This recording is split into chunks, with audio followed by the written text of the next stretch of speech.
여러분 안녕하십니까? 너희는 스스로 조심하라는 주제를 가지고 이 종말 시대를 살아가는 재림 성도들에게 드리는 말씀, 두 번째 시간, 남은 자손에 대한 사탄의 공격이라고 하는 주제를 가지고 말씀을 드리겠습니다. 재림의 시간이 가까이 왔다는 것은 사탄의 때가 얼마 남지 않았다는 것이고, 또 사탄은 이 사실을 잘 알고 있을 것입니다. 사탄이 재림을 목전에 두고 어떤 방법으로 남은 자손과 교회를 공격하고 핍박할 것인지에 대한 그의 전략은 계시록 13장에 상당히 구체적으로 명확하게 명시되어 있습니다. 계시록 12장, 13장 그리고 14장은 이 마지막 시대를 살아가는 재림 성도들에게 굉장히 중요한 내용입니다. 아주 중요한 예언입니다. 그래서 그 내용을 계시록 12, 13, 14장에 이 계시록 전체의 노른자와 같은 이 세 장에 대한 내용을 핵심만 간략하게 좀 설명을 드리고 싶습니다.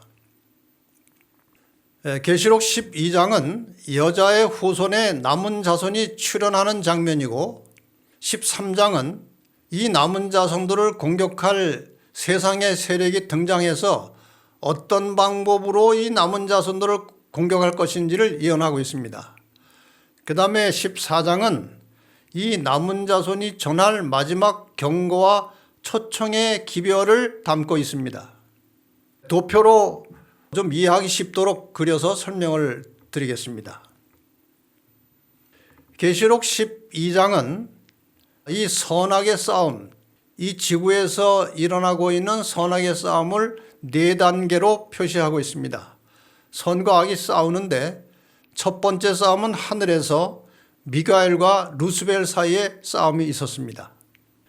그 다음에 두 번째 싸움은 인간이 범죄하고 타락하여 죽게 되었을 때 하나님께서 이 여자의 후손을 통해서 인간의 죄를 해결하고 구원하시겠다고 약속을 하셨기 때문에 이 사탄의 두 번째 공격 목표는 여자의 후손 예수 그리스도이십니다. 이것이 이제 두 번째 싸움이었습니다.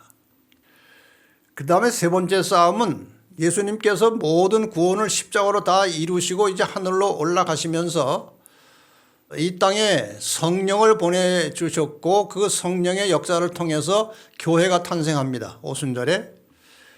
이 교회를 세상의 세력, 그러니까 첫째는 로마의 세력이, 그 다음에 교회의 세력, 타락한 교회, 로마 교회입니다. 이 로마 제국과 로마 교회를 통해서 이 세 번째 선의 세력이라고 할 수 있는 교회를 아주 집요하게 핍박하고 공격해서 교회를 세상에 쓸어버리려고 합니다. 그러나 이 교회는 마침내 살아났고, 네 번째 다시 이제 사탄이 공격하는 대상은 남은 자손으로 되어 있습니다. 그래서 이 남은 자손을 용, 곧 짐승이 공격하는 장면이 계시록 12장에 나옵니다. 이 남은 자손에 대해서는 이미 여러 차례 보신 성경절이지만 다시 한번 확인해 보면 계시록 12장 17절에 용이 여자에게 분노하여 돌아가서 그 여자의 남은 자손, 곧 하나님의 계명을 지키며 예수의 증거를 가진 자들로 더불어 싸우려고 바다 머리 위에 섰더라. 이렇게 해서 이제 이 남은 자손을 용이 공격하려고 하는 그런 장면이 계시록 12장의 마지막 절로 나옵니다. 계시록 12장이 끝남과 동시에 13장 1절에 드디어 바다에서, 아까 바다 모래 위에 섰더라는 말씀이 나왔죠. 계시록 13장에 바다에서 짐승이 나왔습니다. 뿔이 10이고 머리가 7이라. 이렇게 해서 이제 여자의 남은 자손을 공격하기 위한 짐승, 곧 용의 세력이 이제 등장하는 장면이 계시록 13장에 나옵니다. 계시록 13장을 우리가 분석해서 해석을 해보면 두 마리 짐승이 나오는데 하나는 아주 복잡하게 생긴 짐승이고 하나는 양 같은 짐승이에요. 우리가 그 내용을 해석해 보면은 그 복잡하고 거대한 짐승은 교황권을 가리키는 것이고 새끼양 같은 짐승은 미국을 가리킵니다. 그러니까 사탄이 이 역사의 마지막에 이용할 자기의 세력은 교황권과 미국이 합쳐진 세력으로 온 세상을 하나로 모아서 하나님의 백성들을 핍박하겠다는 그런 전략입니다. 여기에 나오는 것이 짐승의 표를 받게 하겠다는 것이고 666 이런 내용들이 이제 계시록 13장에 나오죠. 그런데 계시록 14장에는 다시 하나님께서 사용하시는 이 땅의 백성들이 누군지 나옵니다. 14장 1절에 또 내가 보니 어린 양이 시온산에 섰고 그와 함께 14만 4천이 섰는데 그 이마에 어린 양의 이름과 그 아버지의 이름을 쓴 것이 있도다.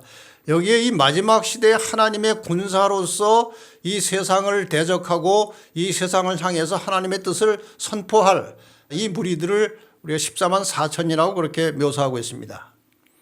그래서 계시록 14장은 이 14만 4천인이라고 하는 하나님의 특별한 무리들이 하나님의 인을 받으라, 짐승의 표 받지 말고 하나님의 인을 받으라고 외치면서 이 세상을 향한 마지막 하나님의 초청과 경고의 메시지라고 할 수 있는 새 천사의 기별을 전파하는 그런 내용이 계시록 14장에 나옵니다. 그러니까 계시록 12장, 13장, 14장은 이 인류 역사에 일어날 마지막 사건들을 상당히 소상하게 예언하고 있는 것입니다. 그래서 저 아래 13장은 사탄의 군대의 모습과 전략이고 14장은 하나님의 군대의 모습과 전략을 말하고 있는 것입니다. 여기 계시록 14장에 기록된 남은 자손들의 마지막 사명이 바로 무엇인가 하면은 새 천사의 기별을 온 세상에 전파하는 것입니다. 지금 이 짧은 시간에 새 천사의 기별 내용을 전체 다 소개할 수는 없고요. 핵심적인 내용을 이렇게 제가 좀 말씀을 간략하게 드리겠습니다. 계시록 14장 6절과 7절에 보니까 또 보니 다른 천사가 공중에 날아가는데 땅과 땅에 거하는 자들 곧 여러 나라와 족속과 방언과 백성에게 전할 영원한 복음을 가졌더라.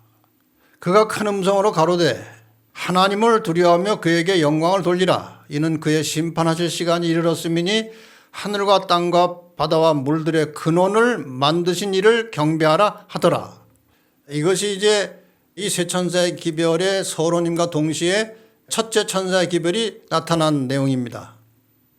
여기에 복음의 명칭은 영원한 복음이라고 했습니다. 이 영원한 복음이라고 하는 말은 변경하거나 폐할 수 없는 하나님이 주신 복음, 그런 의미를 담고 있습니다.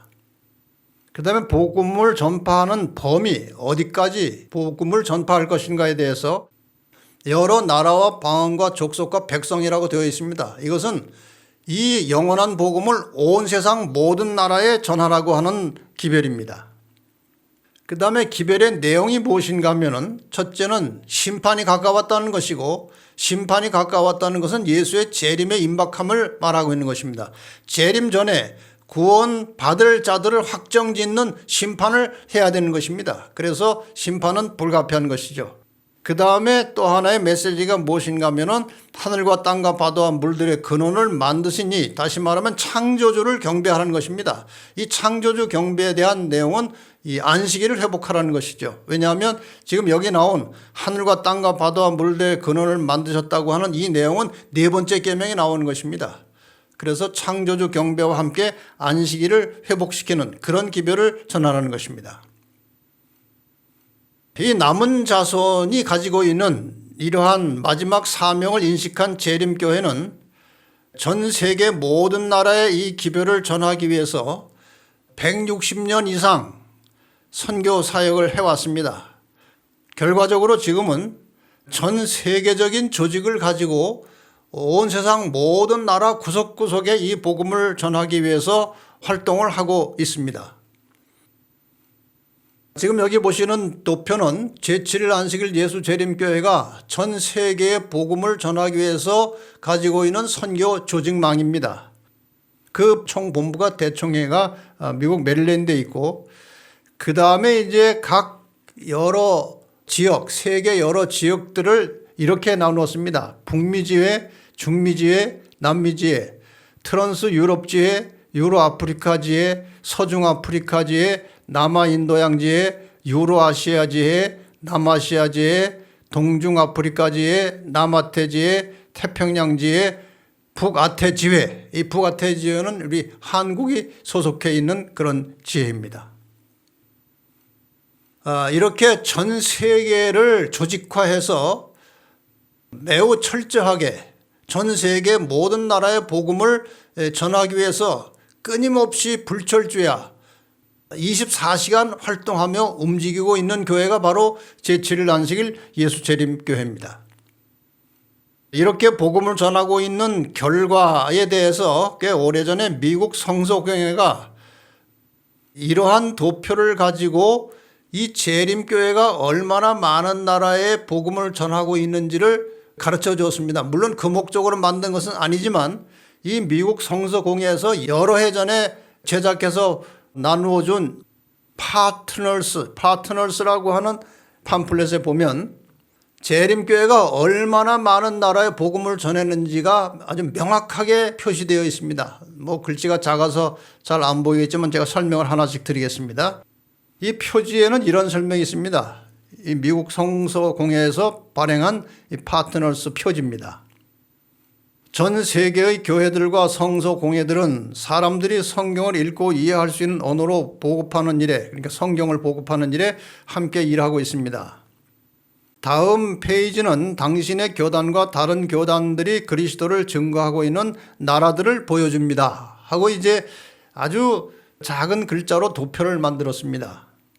윗칸에는 64개의 개신교 주요 교파가 나와 있습니다. 64개. 지금 전 세계에 개신교 교파가 2,000개가 넘습니다. 좀 크게 나누어도. 그런데 그 중에서 아주 중요한 제대로 갖추어진 교회, 정통성 있는 교회 64개를 여기에 이제 정리를 했습니다. 그 다음에 그 아래쪽 칸에는 184개 국가의 이름들이 나옵니다.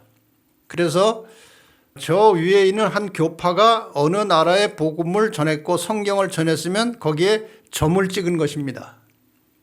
자, 저 64개 교파 중에 두 번째 칸에 애드벤티스트 세븐스데이라고 하는 제7일 안식일 예수 재림교회 영어 이름이 들어 있습니다. 그 다음에 그 밑으로 재림교회가 어느 주 어느 나라에 들어갔느냐, 재림교회가 어느 주 어느 나라에 성경을 전하고 있느냐에 점을 찍은 겁니다.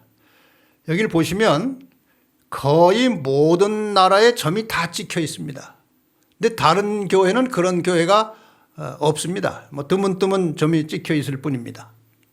그 다음 페이지, 두 번째 페이지도 보면은 재림교회가 두 번째 칸에 있고 그 아래 여러 나라 이름과 이제 점을 찍은 도표가 있는데 거의 모든 나라에 점이 다 찍혀 있습니다. 이 재림교회가 성경을 전하고 복음을 전하는 나라들입니다. 마지막 세 번째 페이지 역시 거의 모든 나라에 점이 찍혀 있어요. 이런 교회는 개신교 중에 없습니다. 왜 재림교회가 이렇게 전 세계의 모든 나라에 복음을 전하고 성경을 전하기 위해서 일해왔느냐? 바로 이 세천사의 기별의 사명 때문에 그렇습니다. 이 기별은 여러 나라와 족속과 방언과 백성들에게 전할 영원한 복음이기 때문에 온 나라 모든 사람들에게 이 복음을 전해야 한다는 그런 성경적 예언적 사명감 때문에 이렇게 세상 구석구석에 복음을 전해온 것입니다. 지금 여러분이 보시는 이 도표는 이 재림교회가 들어간 나라에 점을 찍어 본 것입니다. 보시는 대로 점이 안 찍힌 나라는 거의 없습니다. 아주 국가가 정책적으로 교회를 못 들어오게 하는 나라 외에는 거의 다 점이 찍혔고 재림교회가 다 들어가서 지금 복음을 전하고 활동을 하고 있다는 겁니다. 2021년 말 통계에 의하면 이 재림교회가 들어간 나라 수는 212나라고 교회 수는 18만 2천 개의 교회를 가지고 있고 교인 수는 2,200만입니다. 그리고 이 재림교회가 복음을 전하는 언어 수는 535개의 언어로 복음을 전하고 있는 것입니다. 자, 그런데 사탄은 이러한 교회를 허물기 위해서 아주 다양한 방법을 사용하고 있습니다. 우선 외부적 세력에 의해서 사탄은 이 교회를 무자비하게 핍박할 것입니다. 특별히 역사의 마지막에 그런 핍박을 가할 것이라고 계시록 13장에 예언이 되어 있습니다. 이 교황의 권세가 어떤 방법으로 이 교회를 핍박할 것인지, 하나님의 백성들을 집중적으로 공격해서 믿음에서 떨어져 나가게 할 것인지에 대해서 계시록 13장에 기록된 말씀을 간략하게 한번 소개해 드리겠습니다.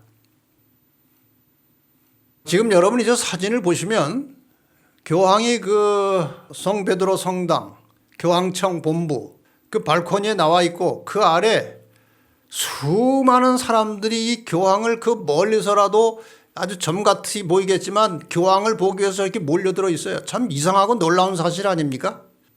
그런데 요한계시록에는 이렇게 예언이 되어 있습니다. 계시록 13장 8절에 죽임을 당한 어린 양의 생명책에 창세 이후로 농명되지 못하고 이 땅에 사는 자들은 다 짐승에게 경배하리라.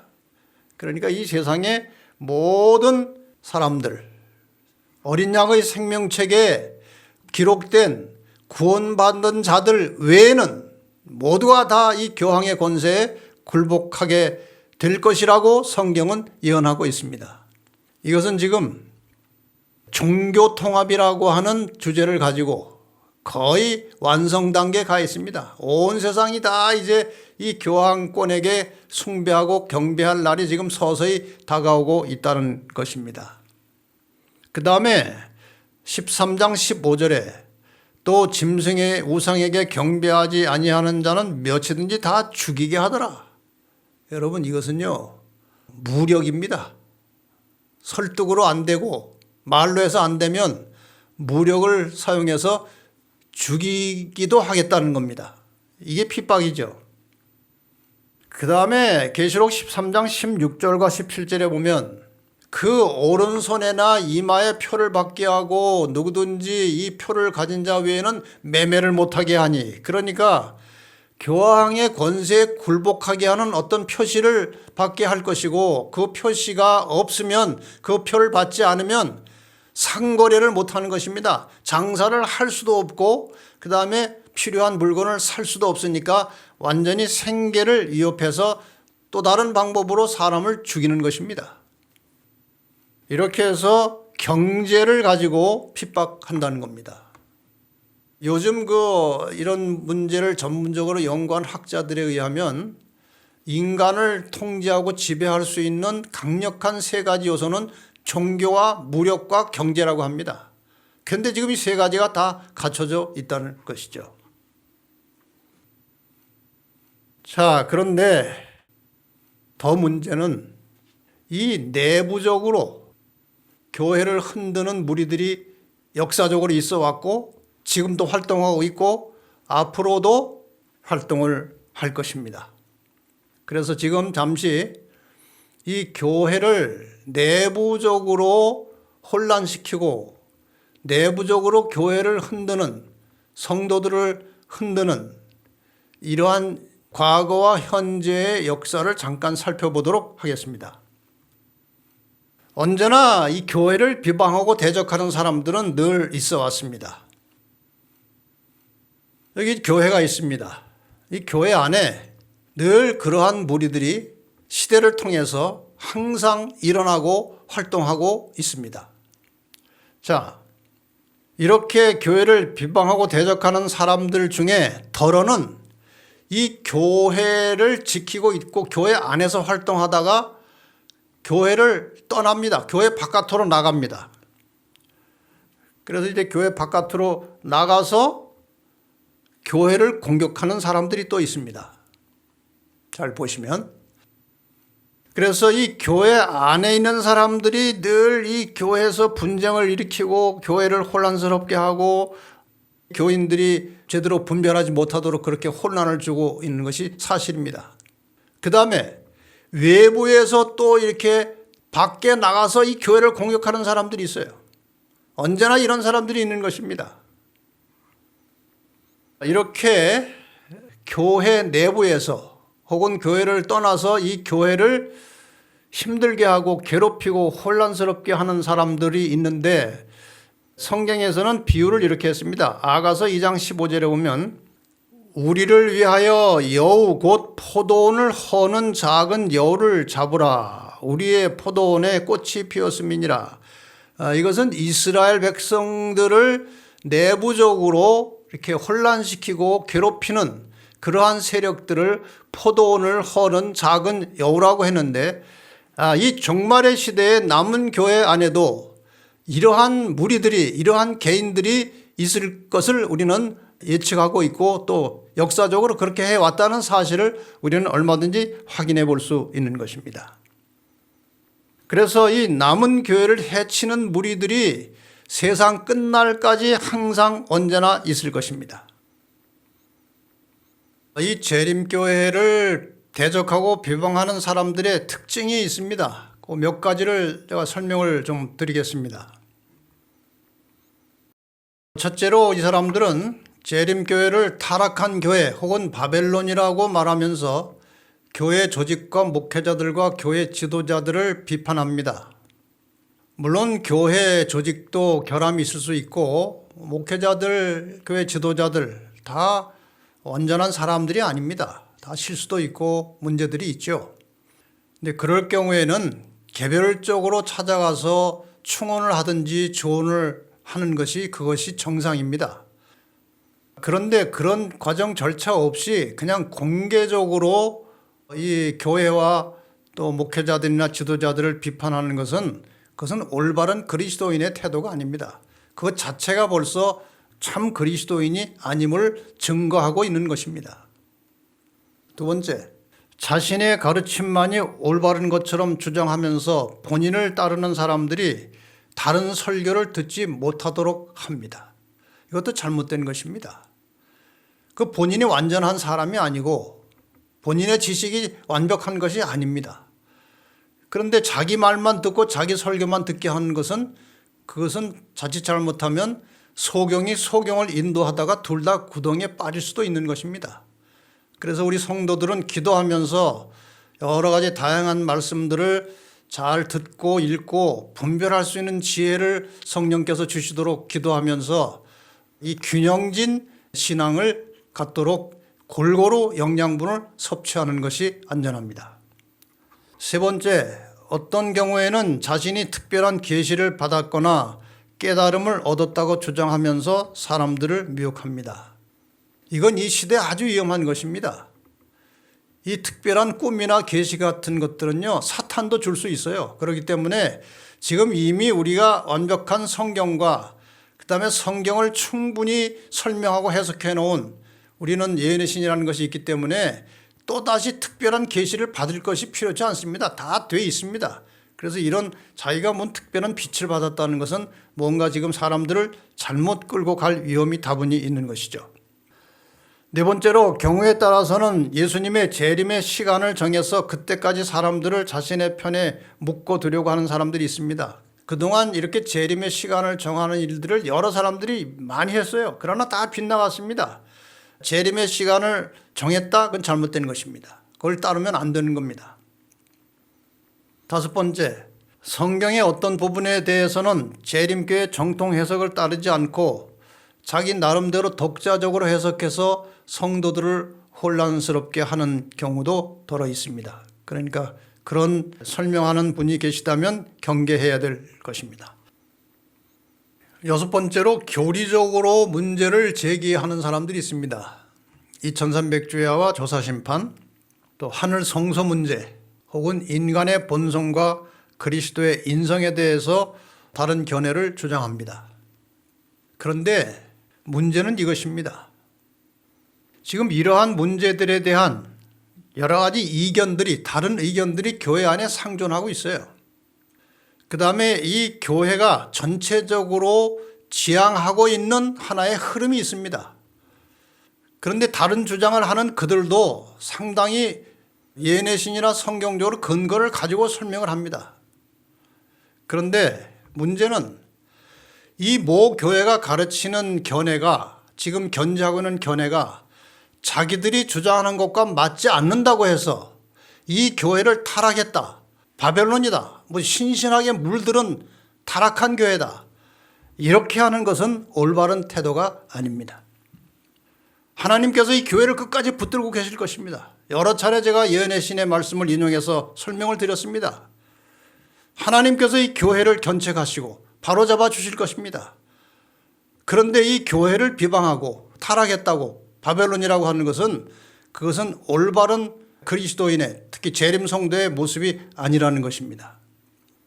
이러한 교리적인 문제가 제기될 때마다 이 재림교회 유선 학자들이 상당히 많은 자료들을 수집해서 다 책으로 만들고 정리해내고 그렇게 정리를 하고 있습니다.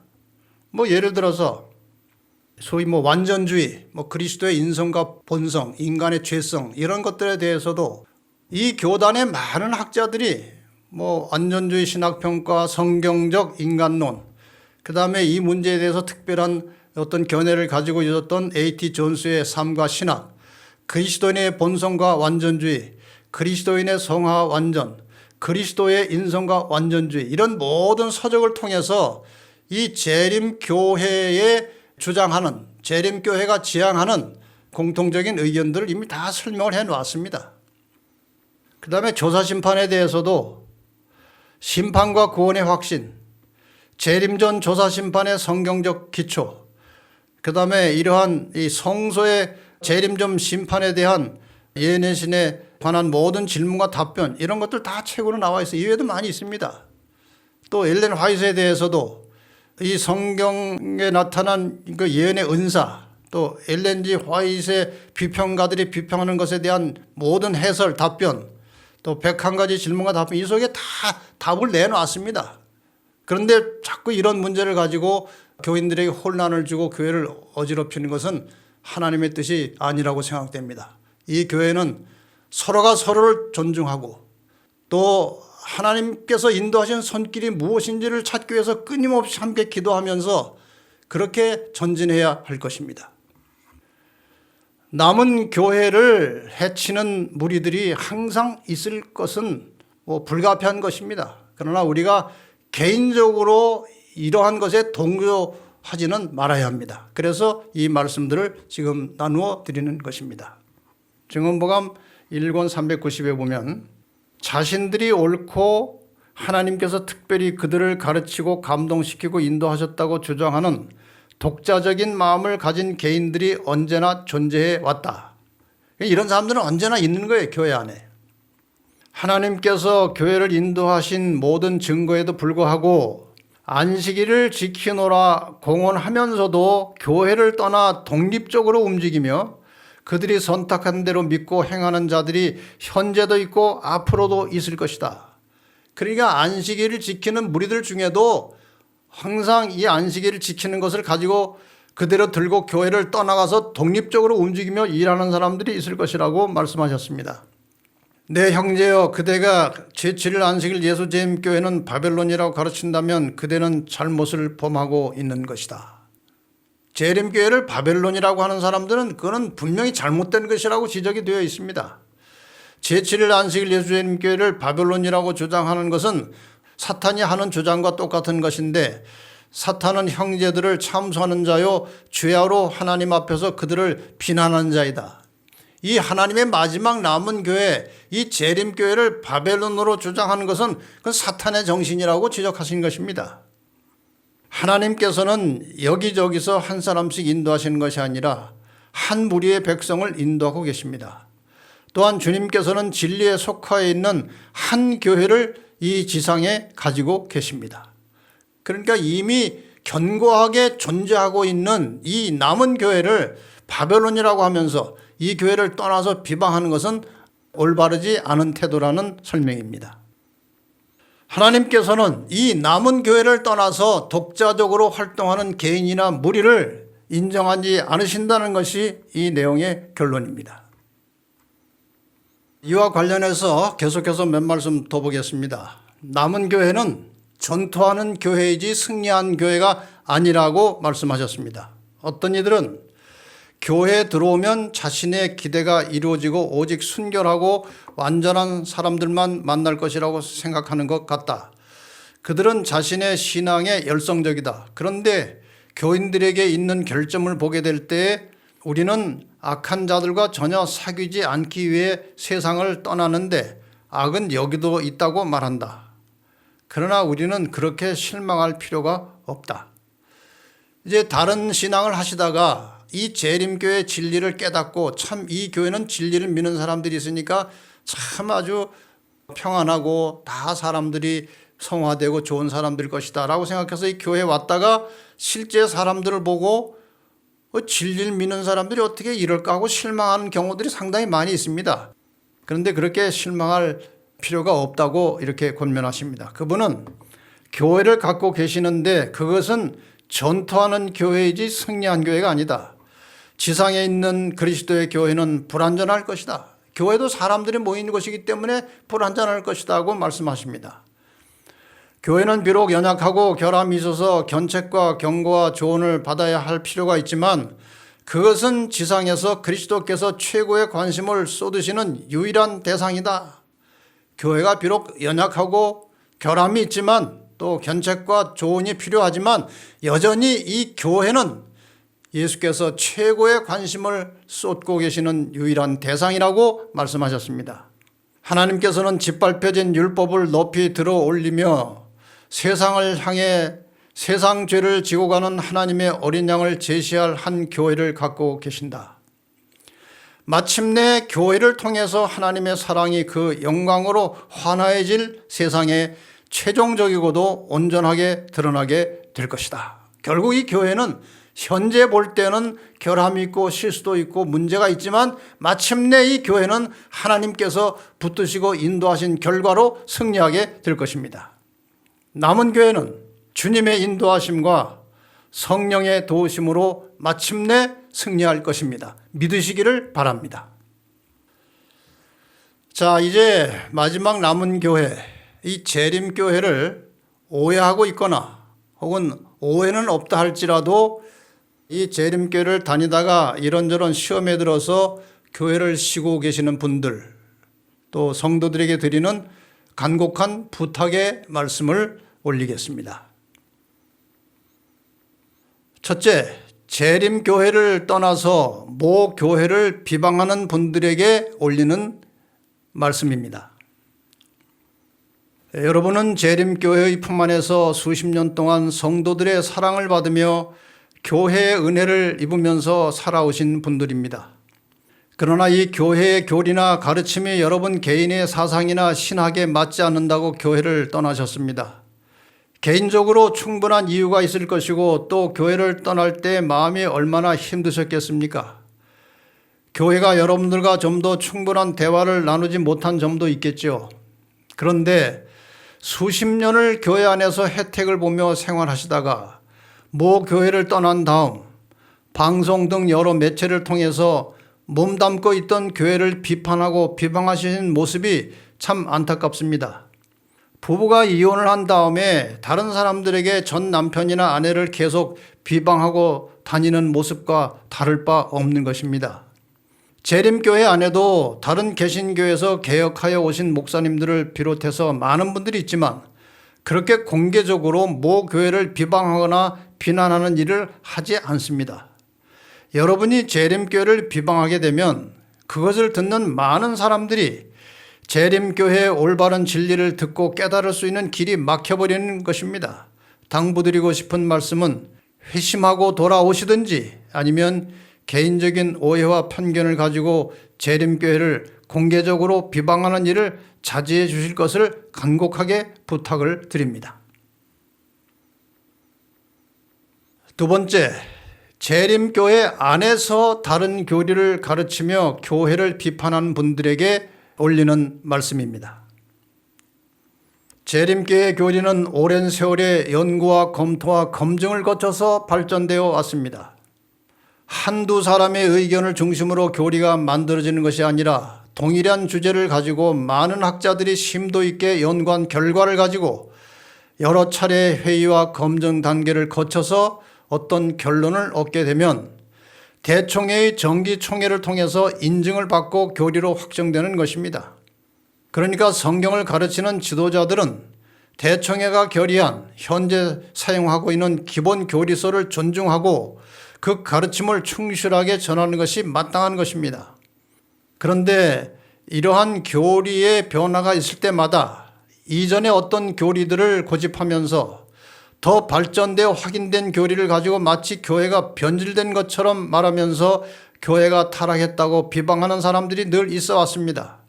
심지어는 재림교회를 타락한 바벨론이라고 공격하는 분들도 종종 있습니다.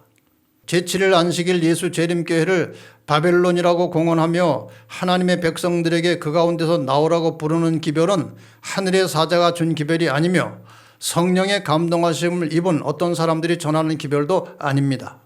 그리고 무리를 지어 재림교회 지도자들을 비평하고 비난하는 것은 참 그리스도인의 모습이 아님을 기억하시고 더 이상 교회를 허무는 일을 하지 말아 주시기를 부탁드립니다.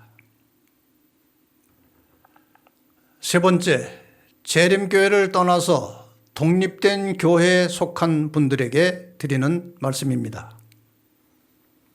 여러분들은 오래전 이 교회의 모습이 여러분의 신앙 표준과 맞지 않는다고 생각하시면서 본 교회를 떠나서 독립된 교회를 설립하여 신앙생활을 해오셨습니다. 여러분은 대체로 성경과 예언의 신에 좀 더 충실한 재림성도의 경건한 생활을 하고 싶었던 분들일 것입니다. 그러나 하나님께서 인정하시고 인도하시는 남은 교회를 떠나는 것은 하나님의 뜻이 아니라고 생각됩니다. 하나님께서는 여기저기서 한 사람씩 인도하시는 것이 아니라 한 무리의 백성을 인도하고 계십니다. 또한 주님께서는 진리에 속하여 있는 한 교회를 이 지상에 가지고 계십니다. 우리는 교회가 아무리 연약하고 결함이 있다 할지라도 그리스도께서 당신의 최고의 관심을 쏟으시는 이 지상의 유일한 목표임을 기억해야 합니다. 주님께서는 애타는 염려로서 끊임없이 당신의 교회를 살피시고 계시며 당신의 성령으로서 교회를 든든하게 하십니다. 독립교회에서 신앙생활을 하시다가 다시 모 교회로 돌아와서 만족스럽게 신앙생활을 하시는 분들이 많이 있습니다. 여러분들도 쉬운 일은 아니겠지만 일단 모 교회로 돌아갈 마음을 가지시고 목표를 정하시고 기도하시면서 최선의 방법을 찾아보시기 바랍니다. 남은 자손은 한 무리로 지상에 존재하다가 재림을 맞이하는 것임을 기억하시기 바랍니다. 네 번째, 재림교인으로서 예언의 신과 엘렌 화이트를 부정하는 분들에게 드리는 말씀입니다. 어떤 성경 구절들은 한 가지로 해석하기가 난해하기 때문에 한 교회가 동일한 신조를 가지고 유지되는 것이 쉽지 않습니다. 그래서 교회는 분열에 분열을 거듭하고 있는 것입니다. 그러나 재림교회가 160년 이상의 역사를 지나면서도 전 세계가 하나의 체제로 유지될 수 있었던 중요한 이유 중에 하나는 예언의 신 덕분입니다. 물론 재림교회 안에도 종종 교리적 논쟁이 있어 왔습니다. 그러나 그러한 모든 난제들을 최종적으로 정리하고 다시 하나로 연합하게 한 동력은 엘렌 화이트의 영감적인 글들, 예언의 신이었습니다. 복음은 사람을 그리스도인으로 만듭니다. 그리고 성경 예언은 그리스도인을 재림교인으로 만듭니다. 더 나아가 예언의 신은 재림교인들을 천국 시민으로 훈련시키는 교본이라고 할 수 있습니다. 예언의 신은 성경의 바른 원칙들을 실생활에 적용하여 올바른 신앙을 하도록 인도하는 최상의 지침서입니다. 요즘 개신교의 많은 유력한 목사님들이 예언의 신을 구입하여 설교에 사용하고 있다는 것은 공공연한 비밀이기도 합니다. 성경 해석이 분분한 마지막 시대를 살아가는 재림 성도들에게 예언의 신은 하늘까지 인도하는 최선의 내비게이션임을 기억하시고 큰 빛 성경으로 안내하는 작은 빛 예언의 신의 말씀을 신뢰하고 따라가는 재림 성도가 되시기 바랍니다. 예언의 신과 엘렌 화이트에 대하여 제기된 모든 의문들은 101가지 질문과 대답 이 책 속에 모두 설명되어 있습니다. 다섯 번째, 교회와 교회 지도자들을 불신하고 비난하는 분들에게 올리는 말씀입니다. 교회도 연약한 죄인들이 모인 집단이기 때문에 언제나 문제와 결함이 있게 마련입니다. 유다와 이스라엘 왕들 중에서 선한 왕은 몇 명 없었습니다. 다윗이나 솔로몬 같이 하나님의 신임받던 왕들도 인간적 결함을 가지고 범죄와 실수를 했습니다. 마찬가지로 현재 남은 교회 안에도 이스라엘이 가졌던 문제들과 유다 왕들이 가졌던 지도자들의 결함은 불가피한 것입니다. 그럼에도 불구하고 하나님은 이 교회를 지키고 인도하고 계십니다. 비록 교회 안에는 악이 존재해 있고 세상이 끝날 때까지 그러할지라도 이 마지막 시대의 교회는 죄로 말미암아 부패하고 타락한 세상의 빛이 되어야 합니다. 교회가 비록 약하고 결함이 있고 책망과 경고와 권고를 받을 필요가 있을지라도 그것은 그리스도께서 당신의 최고의 관심을 쏟으시는 지상의 유일한 대상입니다. 에스겔 선지자는 예루살렘 가운데서 행하는 모든 가증한 일로 인하여 탄식하며 우는 자의 이마에 표하라고 하였습니다. 마지막 시대에 하나님의 인을 맞을 자들의 특성 중에 하나는 교회나 지도자들의 결함을 보면서 탄식하며 울며 기도하는 사람들입니다. 다윗이 자기를 죽이려고 쫓아다니는 사울 왕을 해칠 기회가 있었으나 기름 부음 받은 왕이기 때문에 존대한 것은 오늘날 우리가 교회 지도자들을 어떻게 대해야 할 것인지를 보여주는 실물 교훈이라고 할 수 있습니다. 지도자들에 대한 심판은 하나님께서 엄하게 하실 것입니다. 여섯 번째, 이전에 재림교인이었으나 현재 쉬고 있는 분들에게 드리는 말씀입니다. 여러분들은 여러 가지 다양한 이유와 사정으로 교회를 떠나서 지금 쉬고 계신 줄 압니다. 그 당시로서는 불가피한 일이었을 것이라고 이해됩니다. 그러나 지금 세상의 상태를 깊이 생각해 보면 우리 주님이 속히 오셔야만 할 때가 된 것 같습니다. 주님께서는 여러분이 속히 돌아와서 구원받아야 하기 때문에 시간을 조금씩 연장하고 계신지도 모릅니다. 인생은 시드는 풀과 같고 정처 없는 구름 같은 것입니다. 세상의 모든 부귀 영화를 누려본 솔로몬 왕도 그의 인생 말년에 일의 결국을 다 들었으니 하나님을 경외하고 그 명령을 지킬지어다 이것이 사람의 본분이니라고 하였습니다. 재림교회도 사람들이 모여 있는 곳이기 때문에 실망스러운 일들이 있을 수 있습니다. 그러나 그것은 사람의 문제이지 교회의 문제는 아니었을 것입니다. 이 교회는 하나님이 세상 끝날까지 관심을 가지고 인도하시는 마지막 남은 교회가 확실하고 그 가르침은 성경적으로 분명한 진리들입니다. 요즘 많은 개신교인들이 재림교회의 진리를 깨닫고 돌아오고 있습니다. 여러분들도 옛날에 경험했던 어렵고 힘들었던 일들, 실망스럽고 원망스러웠던 사연들 모두 지워버리시고 다시 교회로 돌아오셔서 함께 신앙생활 하시다가 머지않아 주님 오시는 그날에 함께 손잡고 천국에 들어가시게 되기를 바랍니다. 마지막 일곱 번째로 재림교회의 헌신적인 모든 성도님들께 감사를 드립니다.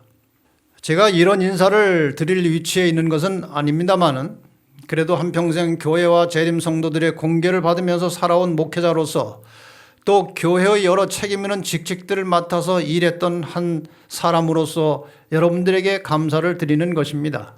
개인적으로 차이는 있겠지만 대체적으로 재림 성도들은 매우 헌신적이고 정직하고 충실한 분들입니다. 저는 여러 가지 여건상 비신자들이나 다른 교회 목회자들 그리고 개신교 신자들과의 접촉과 만남이 많았습니다. 그런데 그동안 다양한 경험들을 종합해 보면 우리 재림교인들은 일반 사람들과 비교해서 무엇인가 특별하고 고상한 사람들인 것이 분명합니다. 저희 재림 성도들을 경험해 본 다른 교회의 사람들도 재림교회 신자들은 분위기 자체가 선하고 다른 교인들과 무엇인가 다르다고 말합니다. 교회에 대한 충성도 역시 어떤 다른 교회보다 높고 신뢰할 만합니다. 오래전 경제위기 때에도 그렇고 주로 비대면 예배를 드리던 코로나 팬데믹 시대에도 11조가 감소하지 않은 것은 하나님께 대한 우리 재림 성도들의 충성도가 어떠한지를 잘 보여주는 단적인 증거라고 생각됩니다. 여러분이 계셔서 여러분의 헌신과 충성 때문에 교회가 든든히 세워지고 목회자들이 용기를 가지고 일하고 있는 것입니다. 교회를 위한 여러분의 희생과 헌신에 다시 한번 머리 숙여 감사드립니다. 주님의 은총이 여러분 가정에 충만하기를 기원합니다. 여러분, 다시 한번 이 재림교회가 어떻게 탄생했고 어떤 과정을 통해서 여기까지 유지되어 왔는지 하나님의 섭리와 인도하심을 깊이 생각해 보시기를 바랍니다. 다시 한번 이 말씀을 읽겠습니다. 하나님께서는 한 백성을 인도하고 계십니다.